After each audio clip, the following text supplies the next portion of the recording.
Okay, this was the final run from the 3.7 liter Cayman, the car deemed the mistress car.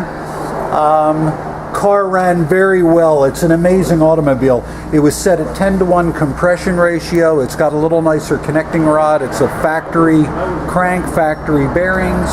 It's got a nice forged piston. It's got a very, very nice cylinder assembly with a lot of integrity, using factory head gasket, factory head fasteners, and we're really running very little manifold pressure. This is about 0.7 bar, and the thing that is really amazing is that the car is requesting really it's a decent amount of timing. It's almost running the timing map of a normally aspirated car, which makes a lot of sense because the car has an incredible turbine section on it and has a great turbine flow, and it's pulling about 1:1 pressure ratio between the exhaust and the intake, and you can really kind of see it here in the horsepower and torque.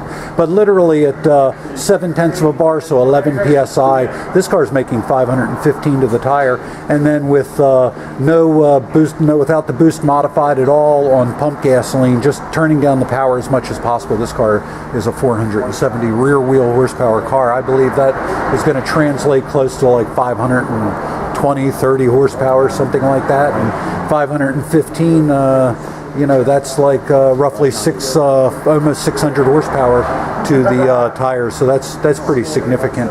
We could go a little bit more. You can see we're starting to run out. This is requested lambda. You can see that we hit the target with the low pressure setting. And then as the load demand goes up, you can see that we're not quite hitting requested. We are starting to come back in here, but there is a point where we'll start to run out of fuel, and we're pretty close to it. I think that with this combination in the future, with a little more tuning in this section here, we could probably raise the manifold pressure to about 0.85 bar, probably bring that closer to 550 to the tires. Pretty amazing for a little Cayman. That's a wrap.